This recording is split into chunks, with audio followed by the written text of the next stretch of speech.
few moments later. Tantangan dan keterpurukan masyarakat yang dihadapi oleh masyarakat melalui pemberdayaan, dan manusia juga diberikan kesempatan untuk meningkatkan kapasitas, kemandirian, dan kontrol atas kehidupan mereka sendiri. Yang pertama yaitu bidang sosial. Kehidupan sosial masyarakat tidak pernah terlepas dari permasalahan yang muncul akibat aspek-aspek kehidupan. Penyelesaian permasalahan membutuhkan partisipasi aktif masyarakat serta kesadaran penuh dari masyarakat. Salah satu upayanya yaitu dengan cara sosialisasi, kampanye, serta advokasi. Salah satu contohnya di bidang masyarakat dalam bidang sosial antara lain yaitu gerakan masyarakat hidup sehat atau yang sering dikenal dengan sebutan GERMAS. B. Bidang seni budaya. Kebudayaan merupakan ciri khas suatu bangsa yang mencerminkan identitas sosial yang harus dijaga dan dilestarikan oleh seluruh warga negara Indonesia. C. Bidang ekonomi.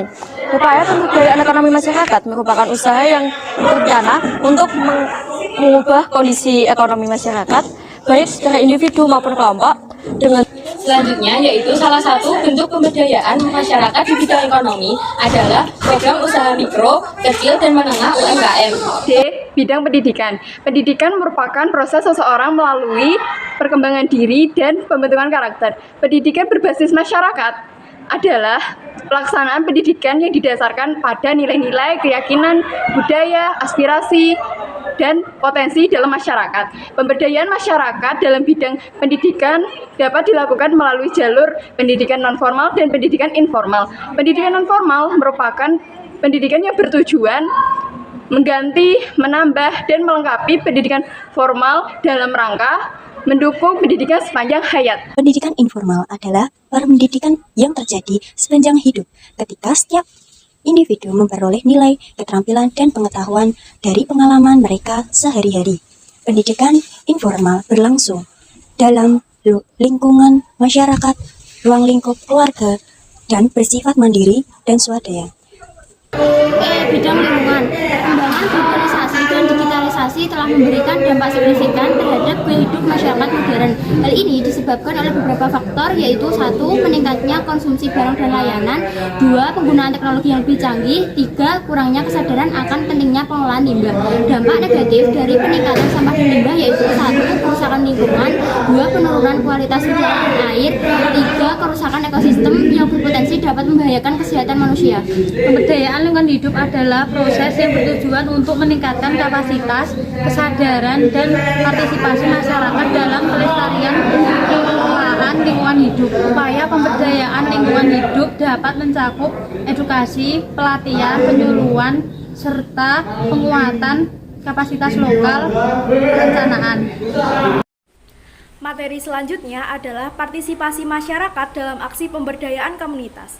Menurut Didin Rastika, seseorang bisa berpartisipasi melalui proses berbagi dengan orang lain dalam hal tradisi, perasaan, kepatuhan, dan tanggung jawab bersama.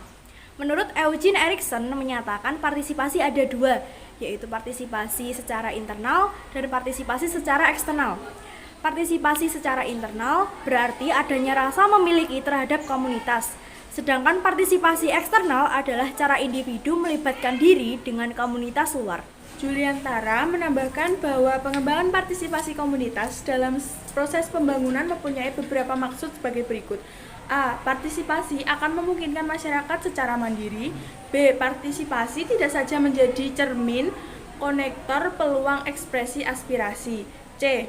Persoalan dalam dinamika pembangunan akan dapat diatasi dengan adanya partisipasi masyarakat. D. Keterlibatan masyarakat dalam setiap proses penyelenggaraan pemerintah.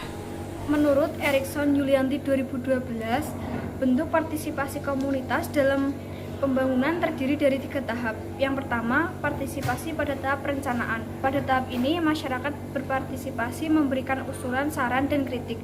Yang kedua, partisipasi pada tahap pelaksanaan. Pada tahap ini, masyarakat terlibat dalam pelaksanaan suatu proyek. Yang ketiga, partisipasi pada tahap pemanfaatan. Pada tahap ini, masyarakat terlibat dalam pemanfaatan suatu proyek yang telah diselesaikan.